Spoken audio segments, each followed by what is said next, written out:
नमस्कार साथियों, कैसे हैं आप। आज दुनिया में क्या हुआ, आपने 23 दिन लॉकडाउन के पूरे कर लिए। 21 दिन पहले वाले और 2 दिन अब वाले। कमाल आपका है और कमाल हर उस व्यक्ति का है जो अपने आप को अनुशासित कर पा रहा है ये करने के लिए। कोविड-19 की ये जो लड़ाई है, इसको जीतने के लिए ये बेहद आवश्यक है।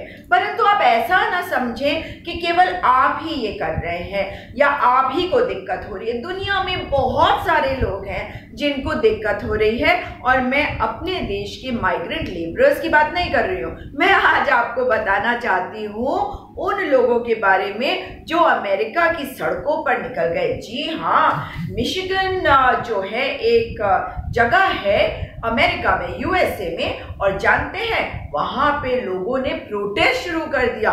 उन्होंने मास्क लगा रखे थे मगर प्लैकार्ड्स लेकर वो सड़कों पे उतर गए और लॉकडाउन के खिलाफ नारेबाजी कर रहे थे और वो कह रहे थे कि लॉकडाउन से उन्हें दिक्कत हो रही है। ये मुश्किल है। मतलब आज समझ में आता है कि जेल में जब हम कैदी होते होंगे उन्हें कैसा लगता हो, परंतु उनको तो सजा के तौर पे रखा जाता है। लेकिन जिन लोगों ने गलती नहीं की हो और उन्हें किसी वजह से जेल जाना पड़े, तो अब मुझे लगता है कि इस विषय में हमें सोचना चाहिए, ये गलत होता है।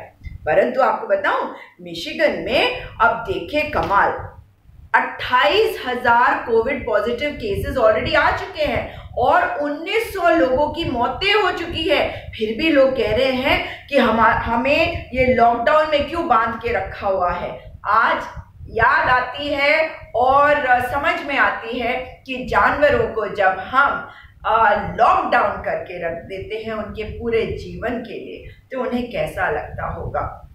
जब हम जानवरों को जू में रखते हैं, जाके उन्हें देखते हैं और ये बहुत दुखद हो जाता है। आप देखिए कि किस प्रकार से दुनिया में क्या क्या चल रहा है। आपको पता है थाईलैंड में क्या हुआ। थाईलैंड में लोग अपना सोना बेचने के लिए दुकानों पे पहुंच गए और दुकान वाले ये कह रहे हैं इस वक्त सोने का भाव जो है वो बिल्कुल हाई पे है और जो दुकानदार हैं वे खरीद अवश्य रहे हैं और उनको ये भी जरूरी है कि उसी रेट पे खरीदें क्योंकि ये कानून है। लेकिन वे कहते हैं कि उन्हें कोई फायदा नहीं हो रहा क्योंकि जो वो खरीद रहे हैं वो कोई दूसरे देश में तो भेज नहीं सकते। तो जब कोई ट्रेडिंग ही नहीं हो रही कहीं, तो वे खरीद अवश्य रहे हैं और बहुत ऊंचे दामों पे उन्हें खरीदना पड़ रहा है और लोगों की लाइनों की लाइनें लगी हुई हैं। जी हाँ, लोगों को लग रहा है कि हम इस समय अपना पैसा जो है वो लिक्विडेट कर ले, पैसा इकट्ठा कर ले। उधर अगर आप रशिया में देखें तो वहां की सड़कें वीरान हैं। जहां पे इस समय सैलानियों की भीड़ होती थी वो सारी सड़कें वीरान हो चुकी हैं। हमें सावधानी बरतनी है। जानते हैं जोमैटो के एक ने आज कहा है कि वो हर अपने डिलीवरी बॉय की स्क्रीनिंग कर रहे हैं। परंतु आपको एक खबर बता दूं कि एक डिलीवरी बॉय जो है वो कोविड पॉजिटिव पाया गया है। ये अब आपको सोचना है कि आप घर में रहकर ब्रेड खा के या खिचड़ी खाकर गुजारा करना चाहते हैं या चाहते हैं कि इस तरह की दिक्कतें हो जाए। भाई अगर कोई कोविड पॉजिटिव अगर डिलीवरी बॉय हुआ है तो ये संक्रमण तो आम जनता तक पहुंच सकता है ना, तो ये आपको सोचना है। इस पे मैं ये नहीं कह रही कि आप मत मंगवाइए, आप सोचिए कि घर की खिचड़ी जो है वो क्या ठीक नहीं है, क्या जरूरी है कि बर्गर पिज्जा ये सभी खाया जाए अभी। अगर ये आपको ठीक लगता है तो आप डिसीजन अवश्य लीजिएगा। दिल्ली के बारे में बता दूं कि दिल्ली में 60 कोरोना हॉटस्पॉट्स जो हैं वो है टोटल और आज 3 नए हॉटस्पॉट्स आ गए हैं। आपको मालूम है देहरादून जो है जहां मैं रहती हूँ, इसे भी, इस जिले को भी हॉटस्पॉट डिक्लेयर कर दिया गया है। कैसा लग रहा है? सोच रही थी कि कैसा लगता है ना। हम लोग चाहते हैं कि लाइमलाइट हो, है ना, सभी कोई चाहते हैं। बहुत कम लोग होते हैं जिनको लगता है कि प्राइवेसी बनी रहे। लेकिन हॉटस्पॉट, लाइमलाइट, ये शब्द जो हैं ये अच्छे से नहीं लग रहे। अब नहीं चाहिए भैया लाइमलाइट और नहीं चाहिए हॉटस्पॉट। और मैं जो अब हो रखा है उससे लग रहा है कि भैया अगर देहरादून हॉटस्पॉट है तो इसका मतलब ऐसा तो नहीं कि बहुत सारे केसेस हैं, पर बहुत सारे नहीं, 18 के करीब केसेस बताए जा रहे हैं अब तक। आपको बता दूं कि दिल्ली में जो मैंने आपको बताया टोटल 60 कोरोना हॉटस्पॉट्स हैं। 3 नए हॉटस्पॉट्स जो हैं आज निकले हैं। और वहां का कमाल ये है कि जो लॉकडाउन है इसका असर देखा गया है, जिसको कहा जा रहा है ऑपरेशन शील्ड। ऑपरेशन शील्ड का असर क्या हुआ है? दिल्ली में 2 हॉटस्पॉट ऐसे हैं जहां से पिछले 15 दिनों में एक भी केस नहीं आया है। तो वसुंधरा एनक्लेव और खिचड़ीपुर ये 2 जगह है जहां से पिछले 15 दिनों में एक भी केस नहीं आया है, और ये लॉकडाउन का असर है जिसको ऑपरेशन शील्ड कहा जा रहा है। परंतु एक पुलिस वाला जो है दिल्ली में कहीं संक्रमित पाया गया है और उनका बेटा और उनकी पत्नी वे भी संक्रमित पाए गए हैं। तो खतरा देखिए कि हमारे जो स्वास्थ्य कर्मी हैं, पुलिस वाले हैं, जर्नलिस्ट हैं, इनके लिए बहुत खतरा है। इसीलिए हमें इन सबका साथ देना होगा, इनका मान सम्मान करना चाहिए। और अगर हम इनका मान सम्मान नहीं करेंगे तो ये हम पर लानत है, क्योंकि ये हमारे लिए अपनी जिंदगी को दांव पे लगा रहे हैं, इन मुश्किलों से गुजर रहे हैं। आपको मुंबई की खबर बताती हूँ। मैं बता चुकी हूँ आपको कि धारावी जो है वो एशिया की सबसे बड़ी मलिन बस्ती है। केवल वहीं से 85 यानी कि 85 केसेस अब तक आ चुके हैं, और जो 58% टोटल केसेस में से हैं वो 7 वार्डों में से आए हैं। केवल 7 वार्डों में से ही ये बहुत सारे केस जो है आए हैं। मतलब हर 100 में से जो 58 केसेस है वो इन 7 वार्डों में से आए हैं। आप देखिए कि आपने वो खबर सुनी थी कल की, मैंने आपसे कल भी इसका जिक्र किया था, मुरादाबाद में किस प्रकार से जहालत का एक नमूना पेश किया कुछ लोगों ने। वहां पे जब हेल्थ कर्मी गए और जाकर उनको ले जाना चाहते थे वो क्वारंटीन के लिए, क्योंकि उस एरिया में कुछ कोविड पॉजिटिव लोग निकले थे, तो वहां पे क्या हुआ?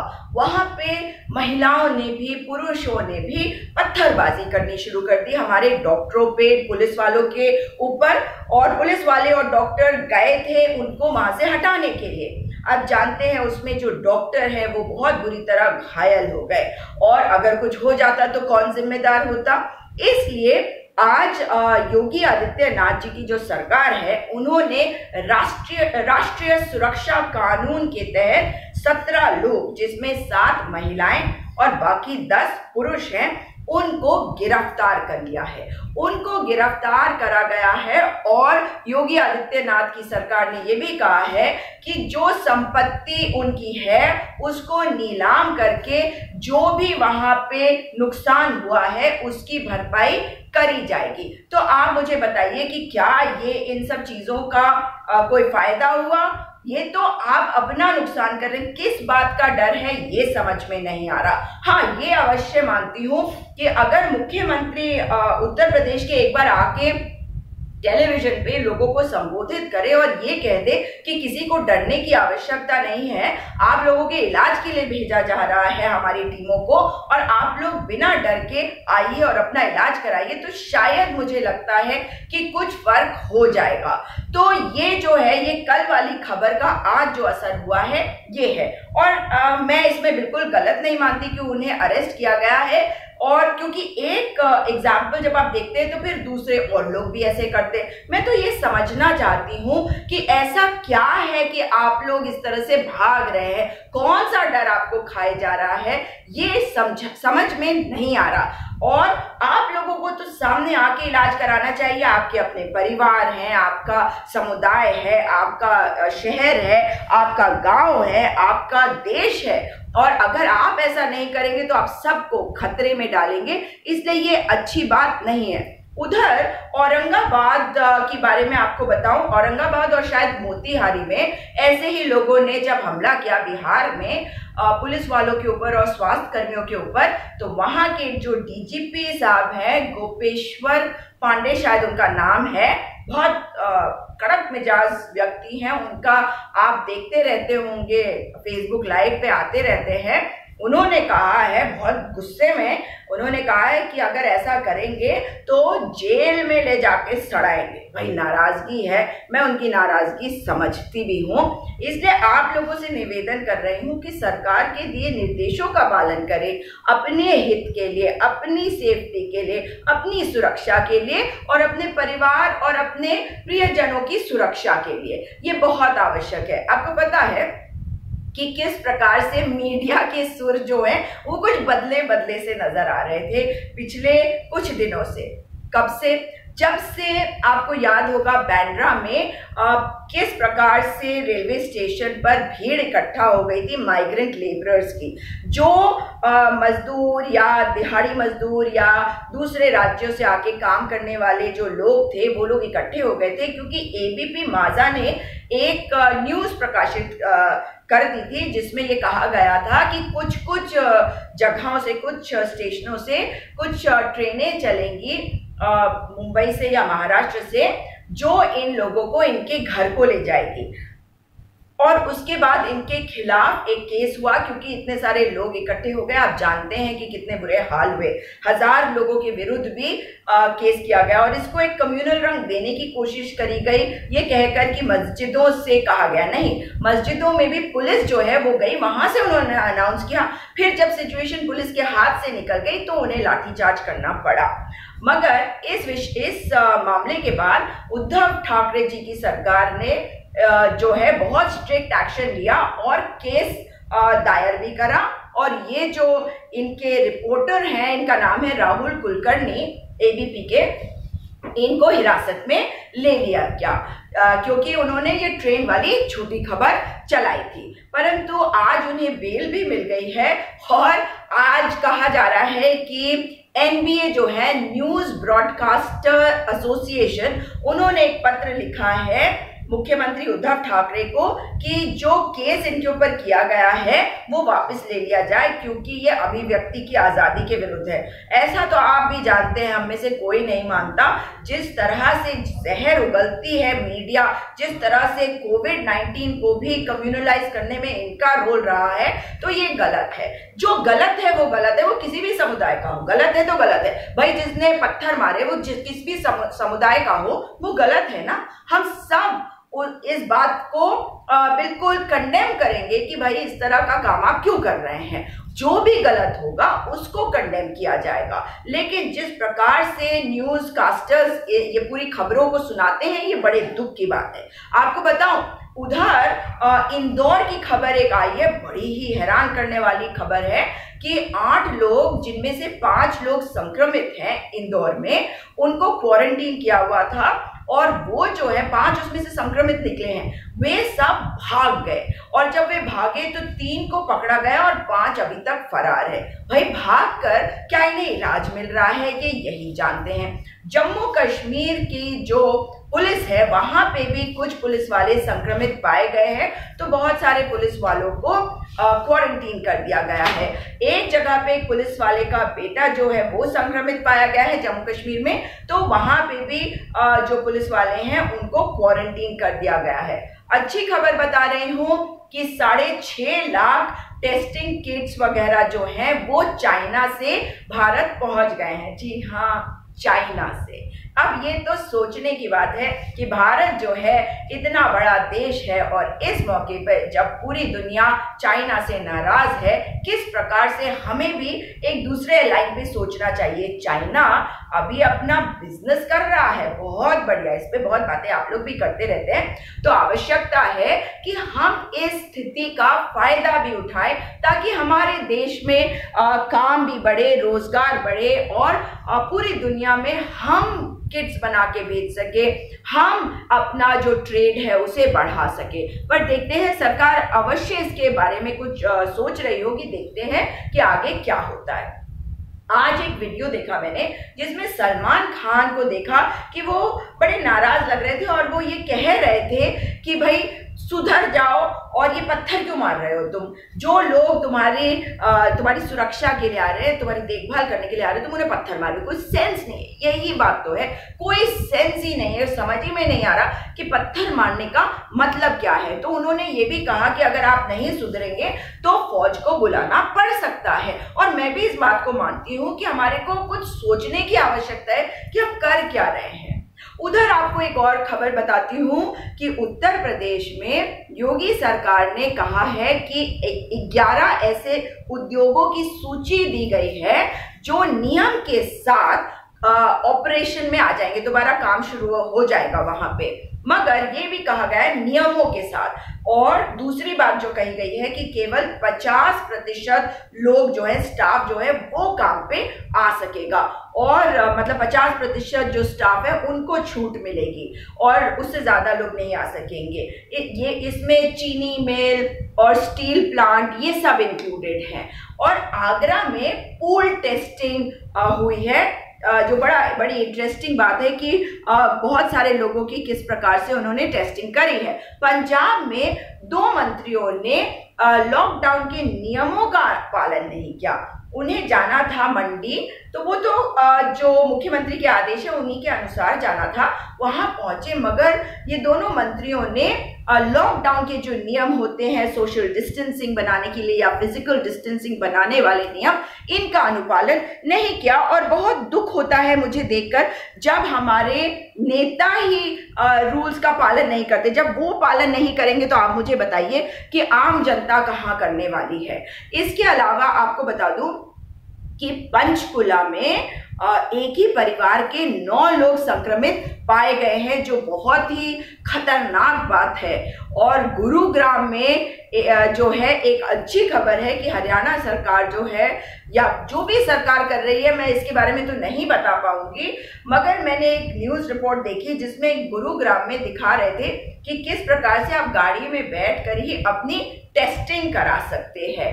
और एक और अच्छी खबर आ रही है कि जो फ्लाइट की बुकिंग्स के पैसे आप लोगों ने दिए होंगे, और क्योंकि लॉकडाउन हो गया तो फ्लाइट कैंसिल हो गई, वो पैसा कहा जा रहा है कि शायद वापस मिलेगा। पर इन सब चीजों के बीच में जो आपका प्रीमियम भरने की जो तिथि है, क्योंकि आपको पता है कि जो ईयर एंड है वो तो 31 मार्च होता है, तो प्रीमियम भरने की जो अंतिम तिथि 31 मार्च होती थी उसको भी 15 मई तक बढ़ा दिया गया है। और मैं आपको वो भी बता दूं कि आज राहुल गांधी ने एक प्रेस कॉन्फ्रेंस किया था, वर्चुअल मतलब ऑनलाइन किया था, और कोई वहां पे था नहीं, वर्चुअल किया था, मतलब लोगों से सबसे वे ऑनलाइन मिले और उसमें उन्होंने सबके जवाब दिए, जिसमें उन्होंने एक बात करी थी कि कोविड की लड़ाई में सरकार के साथ है, वे सलाह देते रहेंगे क्योंकि उनका काम है सलाह देना। उसमें से कौन सा सलाह सरकार लेती है ये सरकार के ऊपर निर्भर है, कौन सी सलाह सरकार नहीं लेना चाहती वो सरकार के ऊपर निर्भर है, परंतु वे ऑपोजिशन में होने के कारण अपने सलाह देते रहेंगे, क्योंकि हम सबको मिलकर इस लड़ाई को लड़ना है। इस वक्त हम पॉजिटिव तरीके से ये लड़े। उन्होंने एक और चीज कही कि जीत का जो ऐलान है वो अभी नहीं करना चाहिए क्योंकि ये लंबी लड़ाई है। और अच्छी बातें बोली उन्होंने कि वे सरकार का साथ देंगे और सरकार का साथ हम सबको देना है और हम कोविड की इस लड़ाई में अवश्य जीतेंगे, कोविड को हराएंगे। एक इंटरेस्टिंग बात उन्होंने कही कि जो दूसरे यूरोपियन देश है या अमेरिका वगैरह में जो लोगों के अंदर हाइपरटेंशन, ओबेसिटी और डायबिटीज वगैरह होती है, ये ज्यादा उम्र के लोगों में ज्यादा पाई जाती है, परंतु भारत देश में ये उन लोगों में भी पाई जाती है जो काफी यंग होते हैं, नौजवान। तो इसलिए यहाँ टेस्टिंग बढ़ाई जानी चाहिए, जिस बारे में ये बात कहते रहे हैं। तो ये सारी बातें तो बहुत बढ़िया है, पर मैं एक और खबर आपको बता दूं इससे पहले कि आपको आज का डेटा दूं कि किस प्रकार से ईडी जो है एनफोर्समेंट डायरेक्टरेट वो तैयारी कर रहा है एक नोटिस देने के लिए मौलाना साद को। मौलाना साद है कहाँ? लोग परेशानी में हैं। ये धर्म गुरुओं से मैं आपको बार बार कहती हूँ, 1 मीटर नहीं, 1 किलोमीटर नहीं, 5 किलोमीटर, 10 किलोमीटर दूर रहिए, अपने विवेक का इस्तेमाल करिए। ये देश आपका है। और राहुल गांधी ने भी एक बात कही, और इसमें मैं देख रही हूँ कि अधिकतर जो हमारे मुख्यमंत्री और जो नौजवान हैं उनके अंदर ये भावना है कि हमें एकजुट होकर लड़ने की आवश्यकता है, इस लड़ाई को अगर हमें जीतना है। यही उद्धव ठाकरे जी का भी मानना है। और देखिए कि किस प्रकार से उन्होंने कहा कि अगर हम एकजुट होकर लड़ेंगे तो ही इस लड़ाई को जीत पाएंगे। मैं भी मानती हूँ मौलाना साद जो जमात, मतलब उनके ही फोर फादर्स, उनके जो पूर्वज हैं, उन्होंने ही तो वो मरकज बनाया जहां पे लोग जाते हैं। और आज देखिए आज वह कहाँ है। आप लोग अपनी लड़ाई को लड़ रहे हैं तो इसका मतलब ये भी है ना कि कहीं ना कहीं आत्मसम्मान की भी कमी है आपके अंदर, और कहीं ना कहीं आप निर्भर हैं अपने धर्म गुरुओं पे हर चीज के लिए। तो ये किसी भी धर्म के लिए अच्छा नहीं होता। धर्म जो है वो रीइन्वेंट नहीं कर पाता, क्योंकि समय के साथ जैसे कानून बदलते हैं वैसे ही सोच के साथ आपको भी बदलने की आवश्यकता है। आपको भी आत्मसम्मान आपके अंदर होना चाहिए, आपके अंदर सशक्तिकरण होना चाहिए, आपके अंदर भरोसा होना चाहिए, कॉन्फिडेंस कि आप भी सोच सकते हैं अपने लिए और अपने परिवार के लिए, अपने समाज के लिए, अपने देश के लिए। और ये तभी होगा जब आप समझदारी दिखाएंगे। तो आज का जो डेटा है वो मैं आपको अवश्य बताना चाहूंगी।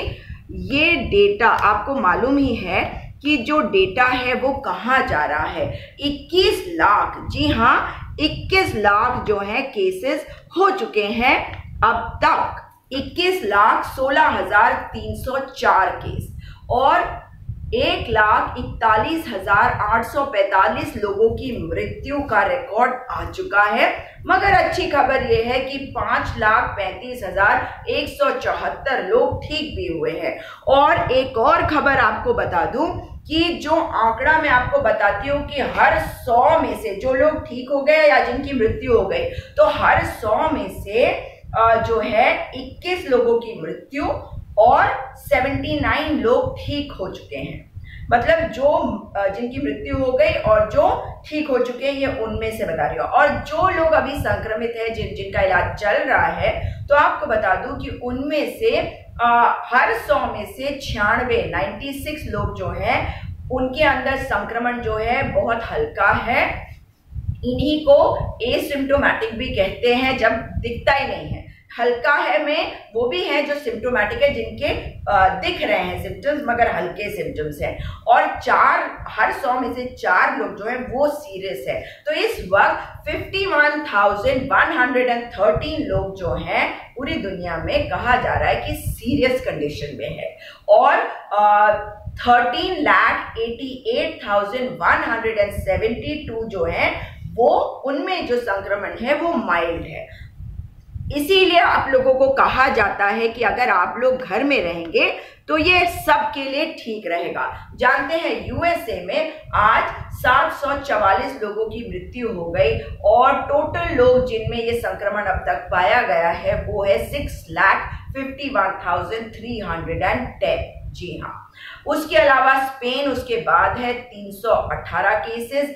इटली में भी आप जानते हैं 1,65,000 क्रॉस कर चुका। फ्रांस में भी 1.5 लाख के आसपास पहुंच चुका है। जर्मनी में 1,35,633 केसेस बताए जा रहे हैं टोटल, जिसमें से आज 880 केस आए हैं। और आज 52 लोगों की मृत्यु हो चुकी है और टोटल मौत का आंकड़ा 3,856 हो चुका है। इसके बाद बहुत नीचे था यूके, मगर यूके आ गया है अगले नंबर पर और ये है 6ठा नंबर। तो यूके, तो टॉप 6 क्या बताया मैंने, टॉप 10 बता देती हूँ। USA, Spain, Italy, France, Germany, उसके बाद यूके, चाइना। देखिए चाइना जो है वो 7वें स्थान पे पहुंच गया है। तो यूके, चाइना, ईरान, टर्की और बेल्जियम।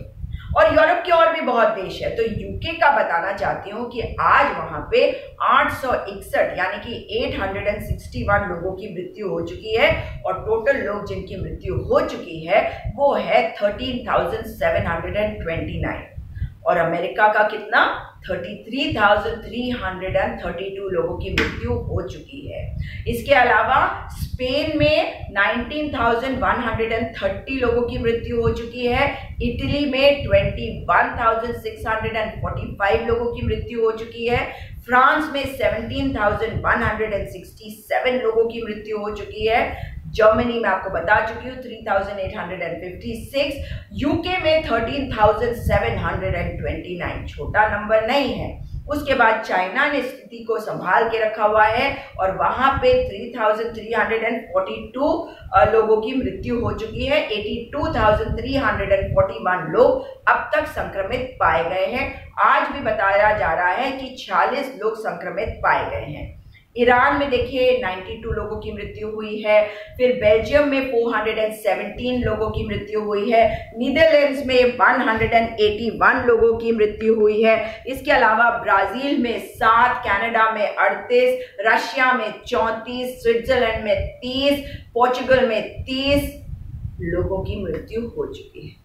इसके बाद नंबर आता है भारत का, और भारत में जो आंकड़ा है बहुत आगे तक जा चुका है जैसा कि आप जानते हैं। तो मैं आपको आज के भारत का जो आंकड़ा बता रही हूं 12,759 केसेस अब तक आ चुके हैं, जिसमें से 420 लोगों की मृत्यु हो चुकी है, मगर 1515 लोग ठीक भी हो चुके हैं। आप लोग अवश्य जानना चाहेंगे कि कितने लोग कौन से स्टेट में हैं, तो मैं वो भी आपको बताने की कोशिश करती हूँ।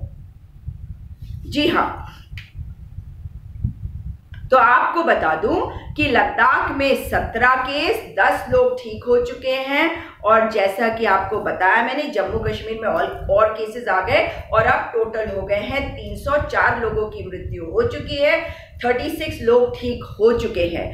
इसके बाद आता है हिमाचल प्रदेश, टोटल केसेस 35, एक व्यक्ति की मृत्यु हो चुकी है, 16 लोग ठीक हो चुके हैं। जी हाँ, पंजाब 186 केसेस हो चुके हैं, 13 लोगों की मृत्यु यानी कि 13 लोगों की मृत्यु हो चुकी है, 27 लोग ठीक हो चुके हैं। इसके बाद आता है हरियाणा, 205 टोटल केसेस, पर अच्छी खबर यह है कि 3 लोगों की मृत्यु अवश्य हुई है, पर 43 लोग जो हैं वो ठीक हो चुके हैं। यहाँ पर राजस्थान 1000 का आंकड़ा पार कर चुका है, 1023, 1023 टोटल केसेस अब तक आए हैं, 3 लोगों की मृत्यु हुई है और 147 लोग जो हैं वो ठीक हो चुके हैं। गुजरात में 871 टोटल केसेस है और 36 लोगों की मृत्यु हो गई है और 64 लोग ठीक हो चुके हैं।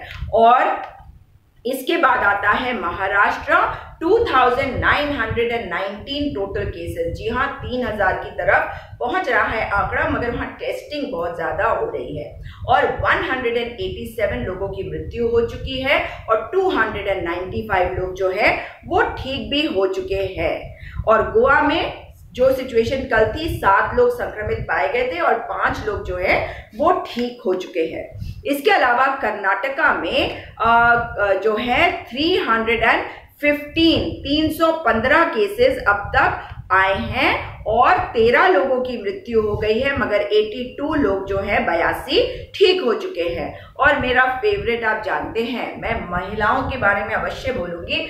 शैलजा टीचर जो केरला की हैं, उन्होंने स्थिति को बहुत अच्छी तरह से हैंडल किया। शुरुआत से उनके यहाँ वुहान का पहला वाला वो स्टूडेंट जो 30 जनवरी को जो केस आया था वो वुहान से वापस आया था और उसके बाद से उन्होंने तैयारियां बेहतरीन तरीके से करी। टीचर थी, इसलिए मुझे वो और भी अच्छी लगती हैं।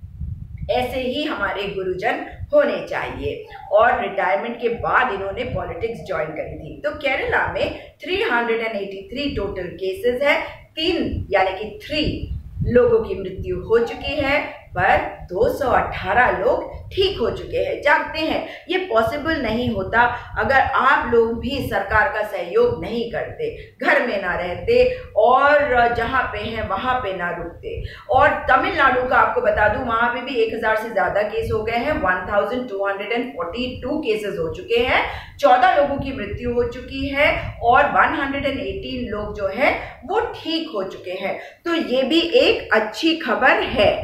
और अंडमान और निकोबार आइलैंड्स में कल भी बताया था 11 टोटल केसेस आए हैं, जिसमें से 10 लोग ठीक हो चुके हैं। और ये जो 11 बताए गए थे ये जमात वाले लोग, जो तबलीगी जमात के लोग वहां गए थे, मगर 10 लोग ठीक हो गए, तो अच्छी खबर है। और आंध्र प्रदेश में 534 टोटल केसेस हैं, 14 यानी कि 14 लोगों की मृत्यु हो चुकी है, परंतु 20 लोग ठीक भी हो चुके हैं। तेलंगाना में टोटल केसेस 698 हैं, 18 यानी कि 18 लोगों की मृत्यु हो चुकी है, 120 लोग ठीक हो चुके हैं। मध्य प्रदेश 1120 लोग संक्रमित पाए गए, 53 लोगों की मृत्यु हो गई है, 64 लोग ठीक हो चुके हैं। यहाँ के बारे में अभी देखते हैं आगे क्या होता है। छत्तीसगढ़ में अब तक 33 लोग संक्रमित पाए गए हैं, जिसमें से 17 लोग जो हैं वो ठीक भी हो चुके हैं। इसके अलावा ओडिशा में 60 लोग संक्रमित पाए गए, 1 व्यक्ति की मृत्यु हुई और 18 लोग ठीक हो चुके हैं। इसके अलावा पश्चिम बंगाल, वेस्ट बंगाल में 231 टोटल केसेस, 7 लोगों की मृत्यु, 7 लोगों की मृत्यु और 42 यानी कि 42 लोग जो हैं वो ठीक हो चुके हैं। और जैसा कि आप जानते हैं त्रिपुरा में 2 केस आए हैं, उसमें से 1 व्यक्ति ठीक हो चुका है और घर जा चुका है। मिजोरम में 1 केस है जिनका इलाज चल रहा है। इसके अलावा मणिपुर में 2 केसेस है, जिसमें से 1 व्यक्ति ठीक होके अपने घर जा चुका है। नागालैंड से अभी कोई खबर नहीं आई है, कोई भी व्यक्ति संक्रमित नहीं पाया गया। अरुणाचल प्रदेश में 1 व्यक्ति संक्रमित पाया गया, उसका इलाज चल रहा है। असम में 33 यानी कि 33 लोग संक्रमित पाए गए हैं, 1 व्यक्ति की मृत्यु हो गई है और 5 लोग अब तक ठीक हो चुके हैं। मेघालय में 7 लोग संक्रमित हैं और 1 व्यक्ति ठीक हो चुका है। और सिक्किम में कोई बुरी खबर नहीं है अब तक, मगर बिहार में 70 लोग संक्रमित पाए गए हैं, 1 व्यक्ति की मृत्यु बताई जा रही है और 29 लोग जो हैं वो ठीक हो चुके हैं, यानी कि 29। और झारखंड में 28 हो गई है संख्या संक्रमित लोगों की, जिसमें से 2 व्यक्तियों की मृत्यु हो चुकी है और अभी ठीक होने के बारे में कोई खबर नहीं आई है। इसके अलावा उत्तर प्रदेश में 773 टोटल केसेस आए हैं, तो 773 केसेस आए हैं, 13 लोगों की मृत्यु हो चुकी है, 68 लोग ठीक भी हो चुके हैं। इसके बाद बता दूं आपको हरियाणा में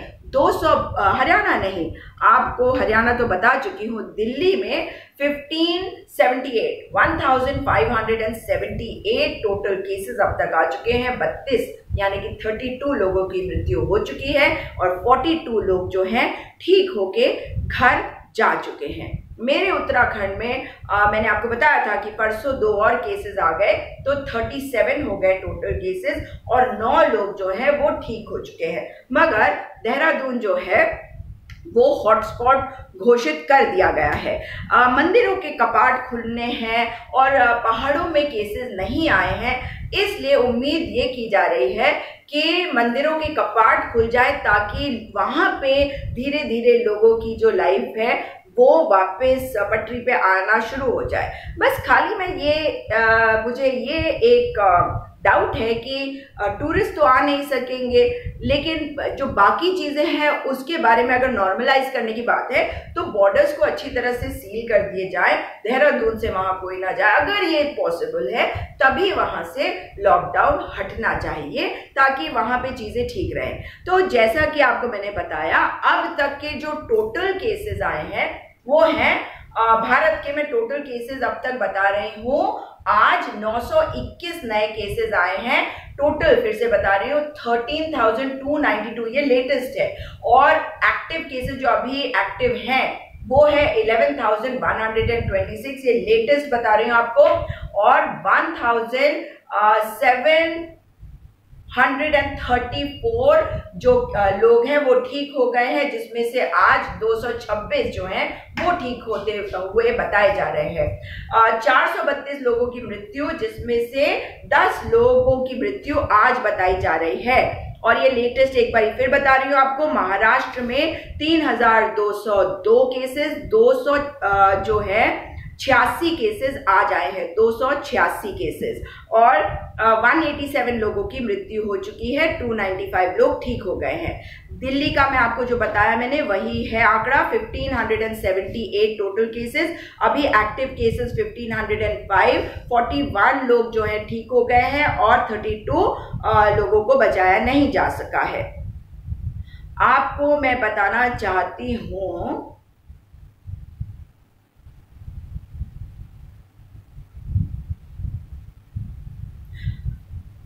पुडुचेरी में 7 टोटल केसेस, 6 केसेस अभी एक्टिव हैं और एक व्यक्ति ठीक हो चुका है। इसके अलावा दादरा और नागर हवेली का भी बता दूं आपको कि एक व्यक्ति जो है वो कंफर्म हुआ था और एक व्यक्ति जो है अभी इसका इलाज चल रहा है, ये पूरी तरह से ठीक नहीं हुआ है। तो साथियों, आज की खबर ये थी और मैं उम्मीद कर रही हूँ कि हम उन लोगों के लिए प्रार्थना करें जिनके लिए बहुत दिक्कत हो रही है, अपने घर तक नहीं पहुंच पा रहे हैं। सरकार से निवेदन है कि हर व्यक्ति तक खाना पहुंचाए। पीएम केयर्स फंड में जो पैसा आया है, जो सरकार ने पैसा अलग रखा है 20,000 करोड़ रुपए संसद भवन को ठीक करने के लिए और पार्लियामेंट हाउस को, और दूसरी जगह कौन सी है, राष्ट्रपति भवन यानी कि प्रेसिडेंट हाउस। तो इस यहाँ पे जो पैसा लगना है उस पैसे को इधर डाइवर्ट करें ताकि कहीं कोई कमी ना रहे, देश में कोई भूखा ना सोए, कोई गरीब जो है ये अपनी किस्मत को न रोए कि मैं गरीब पैदा हुआ हूँ, मेरा कोई नहीं है। हम सब एक दूसरे के साथ खड़े रहे और एकजुट होकर इस लड़ाई को लड़े और अवश्य जीतेंगे। जय हिंद, जय भारत, जय उत्तराखंड, जय पृथ्वी माँ, जय धरती माँ। हम सब के जो पाप है, जो हमने किया है, जो हमने धरती के साथ, पर्यावरण के साथ इतना अत्याचार किया है, प्रभु हमें उसके लिए माफी हम आपसे मांग रहे हैं, हमें उसके लिए माफ कर दीजिए। और इस कोविड-19 की जो त्रासदी है इससे हमें सही सलामत निकालिए। हमारे जो गरीब भाई बहन हैं उनकी रक्षा करिए। हम उन तक पहुंच ना पाए मगर खाना किसी प्रकार से हमारे द्वारा या हमारे सरकार के द्वारा उन तक पहुंच जाए और कोई भी ये ना सोचे कि मैं कैसे देश में पैदा हुआ जहां भूख के कारण मुझे मरना पड़ रहा है। हम अगर अपना टैक्स भरते हैं तो इसीलिए कि ऐसा दिन ना देखना पड़े। और उम्मीद कर रही हूँ आप लोग घर पे रहेंगे, खुश रहेंगे, स्वस्थ रहेंगे। नमस्कार।